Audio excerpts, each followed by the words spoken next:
안녕하십니까? 2023년 1월 20일 금요일 인도네시아 헤드라인 시작합니다.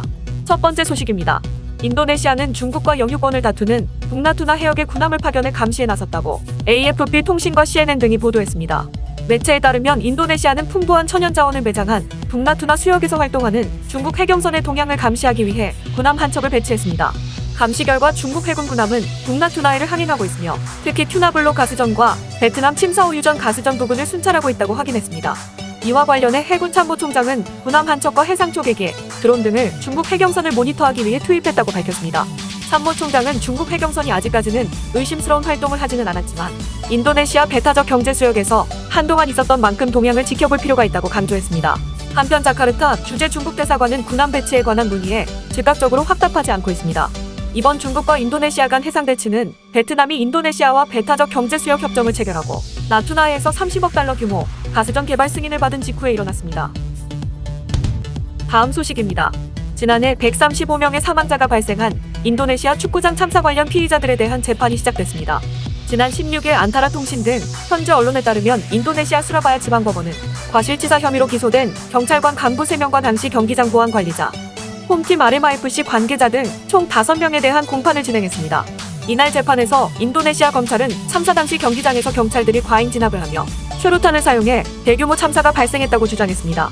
또한 규정과 달리 경기장 일부 문이 잠겨 있었고 정원을 초과해 사람들을 입장시키는 등 안전 절차를 제대로 지키지 않아 많은 사망자를 발생시켰다고 강조했습니다. 이에 대해 RMIFC 관계자 측 변호인은 이번 사건은 최루탄을 사용한 경찰 때문이라며 구단의 잘못은 없다고 혐의를 부인했습니다.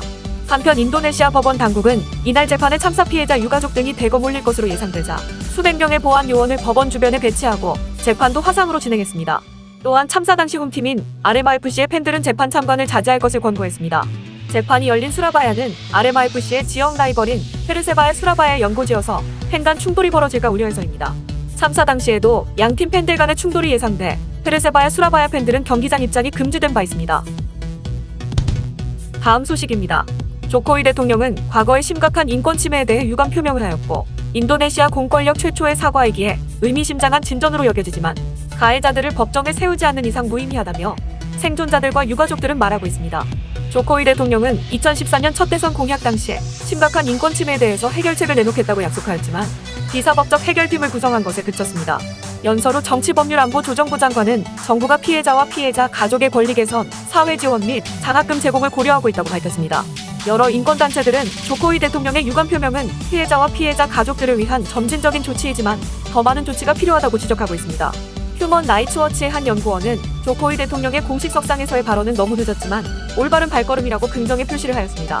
하지만 1990년대 후반 전국적인 중국계 인도네시아인들을 대상으로 한 학살을 비롯해 또 다른 심각한 인권 침해 사례를 언급하지 않았음을 지적하였습니다.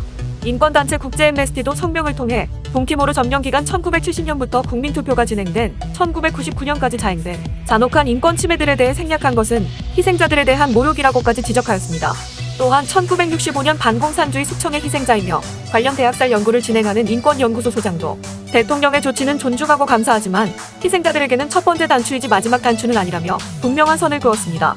소장은 최소 50만 명이 죽은 반공산주의 숙청에 휘말려 공산주의자도 아닌 자신의 아버지는 11년 동안, 본인은 9년 동안 감옥에 갇혔다고 말하였습니다.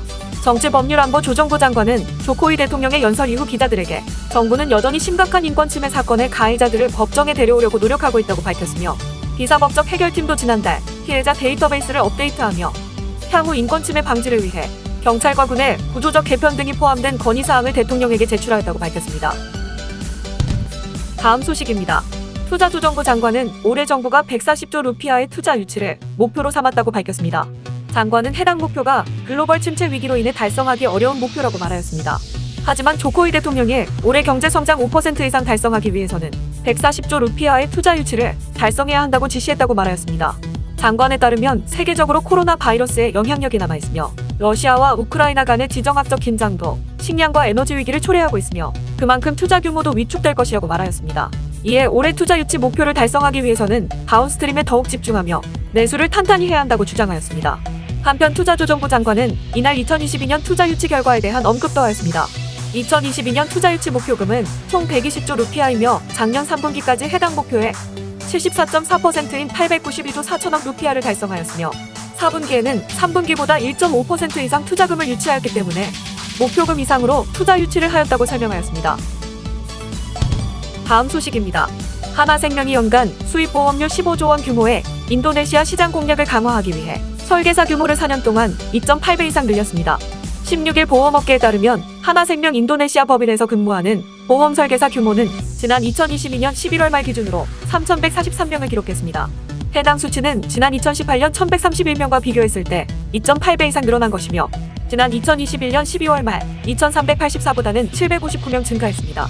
또한 하나생명은 2023년 1월 기준 주요 거점 도시인 자카르타, 수라바야, 메단, 스마랑, 발리 등의 13개의 영업점을 개설했습니다. 주력 상품은 변액 상품이며 건강보험, 단체 보장성보험 등 상품 판매를 확대하며 파이낸싱 프로젝트 다변화에 많은 노력을 기울이고 있습니다. 또한 방카슈랑스, 단체 채널을 운영하며 멀티채널의 종합생명보험회사로서 시장에서의 경쟁력 확보를 도모하고 있습니다. 참고로 인도네시아는 세계 4위 인구 대국으로 중산층과 젊은 세대가 지속해서 증가하고 있어 보험시장 성장에 유리한 여건을 갖추고 있습니다. 특히 2019년 지출된 총보험료를 국내 총생산으로 나눈 보험 침투율은 3%로 가입률이 낮은 수준에 머물러 있습니다. 세계 평균은 GDP의 7.8%이며 말레이시아, 싱가포르 등 다른 동남아 국가들에 비해서도 낮은 편입니다. 인도네시아 보험협회는 오는 2025년까지 수입보험료가 연평균 10% 성장하며 360억 달러에 이를 것으로 전망하고 있습니다. 하나생명 관계자는 인도네시아 현지 공략을 위해 점포를 없애고 살리는 과정을 반복하는 중이라며 현지 공략을 위해 설계사 규모를 늘린 건 맞다고 말했습니다. 다음 소식입니다. 인도네시아 당국이 한국산 잠수함을 추가로 도입하는 방안을 검토 중입니다. 이에 따라 지난 2019년 계약 체결 이후 3년 넘게 표류 중인 대우조선해양의 인도네시아 잠수함 2차 사업의 숨통이 트일 전망입니다. 인도네시아 잠수함 2차 사업은 배수량 1,400톤 급의 세척을 건조하는 프로젝트로 사업비는 총 10억 2천만 달러에 달합니다. 인도네시아 해군 제독은 두 번째 배치는 아직 고려 중이며 국방부와 회의를 가질 예정이라고 말했습니다. 이어 인도네시아 해군은 이번 주 국방부 지도부 회의에서 한국과 지속적인 협력을 논의할 것이라고 덧붙였습니다. 참고로 대우조선은 국산 1,400톤급 잠수함인 장보고함을 인도네시아 측의 요구에 맞게 개량해 만든 DSM이 1,400 잠수함으로 경쟁자인 러시아를 따돌리고 계약을 따냈습니다. 이들 잠수함은 국영 조선소와 공동 건조 후 2026년 상반기까지 인도네시아 해군 측에 인도할 예정이었으나 답보 상태였습니다. 한편 인도네시아가 잠수함을 배치하는 건 미국과 중국의 군사적 갈등 여파 때문입니다. 미중이라는 초강대국의 돌발 군사행동으로 자국이 피해를 입지 않기 위해 자체 해군력 강화가 절실해졌습니다. 또한 인도네시아는 남중국해 영유권을 일방적으로 주장하는 중국을 견제하기 위해서라도 잠수함이 필요합니다.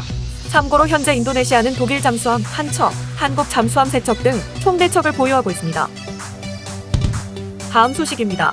카카오뱅크가 해외 시장으로는 처음으로 인도네시아의 은행을 설립할 계획입니다. 인도네시아는 디지털 뱅킹 시장의 잠재력이 가장 높은 국가 중 하나로 꼽힙니다. 디지털 뱅크는 현지 은행들 사이에서도 이미 치열한 주도권 경쟁을 벌이고 있는데 카카오뱅크가 주도권을 잡을 수 있을지 주목됩니다. 15일 금융권에 따르면 카카오뱅크는 인도네시아 현지 은행들과 접촉해 단독 지분 인수를 추진하고 있습니다. 현지 은행 2곳을 인수한 뒤 합병의 법인 설립 인가를 받겠다는 계획입니다. 이를 위해 카카오뱅크는 디지털 뱅킹 플랫폼을 갖춘 은행을 중심으로 인수 대상을 물색 및 협의하고 있습니다. 특히 카카오뱅크는 지난해 상반기 전략기획팀 글로벌 사업 담당을 채용할 때 동남아 시장에 대한 이해도가 높은 인력을 우대 조건으로 내거는 등 동남아 스터디에 들어갔습니다. 카카오뱅크 관계자는 인도네시아뿐 아니라 싱가포르 등도 방문해 다양한 방안을 지속적으로 검토해왔다고 밝혔습니다. 한편 인도네시아가 카카오뱅크 글로벌 진출의 발판으로 선택된 것은 인도네시아 금융시장의 잠재력 때문입니다. 인구가 2억 7,753만 명인 인도네시아는 평균 연령이 29.7세에 불과합니다. 2021년 기준 국내 총생산은 한국보다 낮은 16위지만 영국 싱크탱크인 경제경영연구소는 2036년 세계 10대 경제 대국에 한국을 제외하고 인도네시아를 포함시켰습니다. 다만 치열한 시장 경쟁은 리스크 요인으로 꼽히고 있습니다. 시청해주셔서 감사합니다. 다음 시간에 뵙겠습니다.